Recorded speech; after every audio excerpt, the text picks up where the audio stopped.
Here to introduce Janet Gurwitch is Hall of Fame legend Jim Crane.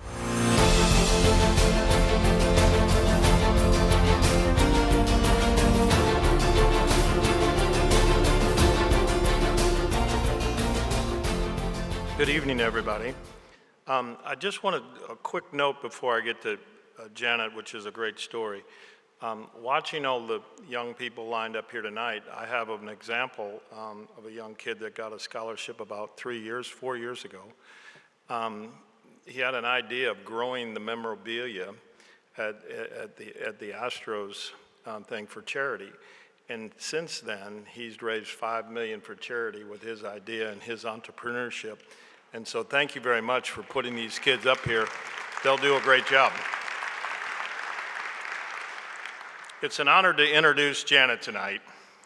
She's going to be a great Texas Business Hall of Famer.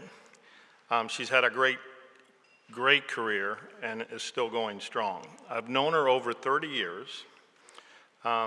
She kind of snuck into Texas because she's got a little accent from Alabama. And she will tell you, she didn't put it in her video, but she sold some shoes before. So she had a great career at Foley's, Neiman Marcus, and she's hung out with people at Chanel, Vogue, Harper's Bazaar. What ladies, who wouldn't want to do that? And been very successful every time.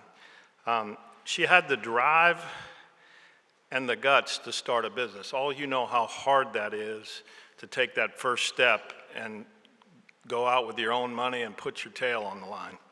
And had a great success with Laura Mercier. She worked in private equity. She figured that out. She took a company public and was very successful with that. Everything she's touched, she's been very successful. Her touch even carried over to baseball, I have to tell the truth. In 2012, Janet and I met somewhere, and I said, I'm raising some money for the Astros. Would you be interested in putting a little money in? And she said, sure. And I said, let's come by the office, we'll talk about it. And so we're talking about it, and I said, do you know anything about baseball? She goes, a little bit. And I said, I had a couple baseballs on my desk, because sometimes I'll throw them at somebody if I don't like what they're talking about. But I picked up a ball, and I said, do you know what a slider is? She goes, is that when somebody slides into a base? I said, no, it's a pitch. And you hold it like this, and you throw it out of your hand like that. And she goes, oh, okay. Well, she didn't know anything about baseball. But I can tell you right now, she can tell you what spin rate is, launch angle, bat speed, and we have an opening right now for a manager, and I'm quite confident she could be the new manager. She is smart, she is bright, she is engaging, and you definitely want her on your team. Janet, my friend Janet, welcome to the Business Hall of Fame.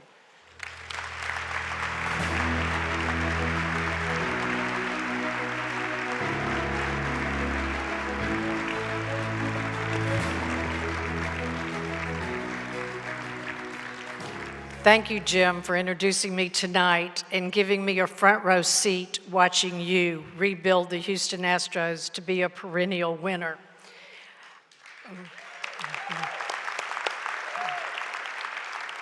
I now know when a pitcher throws a slider versus a curveball, and I cherish my World Series rings. Thank you. As a young girl in Mississippi, I dreamed of a much more exciting life.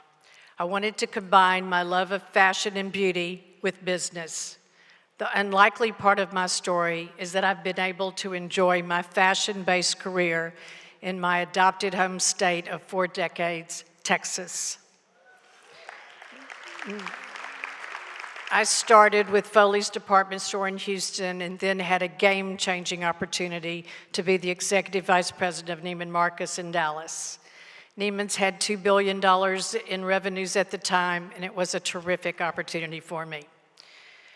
It had a lot of excitement at Neiman's. I got to represent Neiman's in Milan and Paris at the fashion shows and had many memorable events, but my favorite was dinner with Princess Diana at Kensington Palace for London Fashion Week.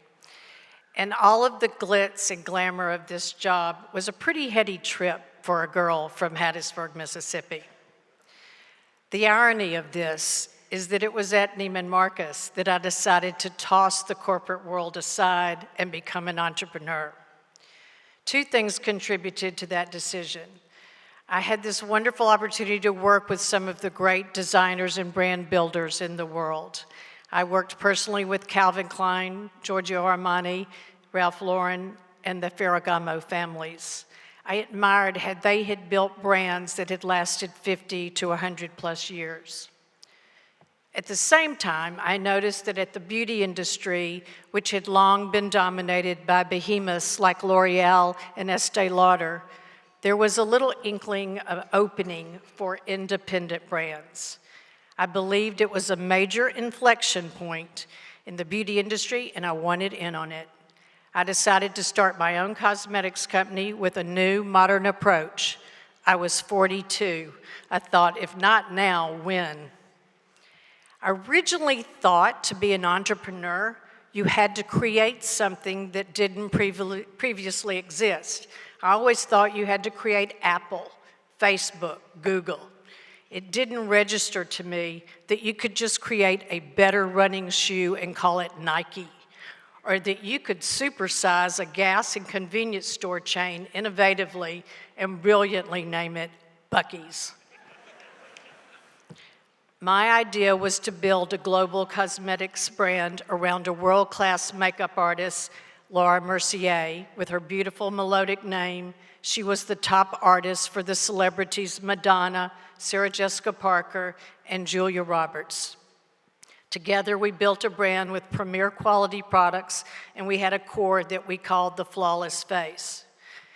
Now, when you start something like a cosmetics company, you realize there is no shortage of mascara. So you have to ask yourself as an entrepreneur, what are my key points of difference? What was my brand's reason to be? And how could I create a global brand? I had a difficult time raising money in Texas. So as an entrepreneur, you have to think outside of the box. I decided to fly to San Antonio and approach the H-E-B chief merchant, a young Scott McClellan, about developing a private label brand for H-E-B. He agreed, we did it. It was a great success for H-E-B, and I got cash flow in the name of the brand we called Shades. That was good.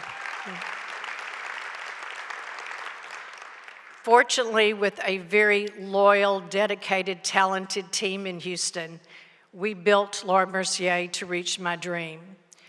In 10 years, we had grown Laura Mercier from 0 to 100 plus in revenues, 100 million in revenues.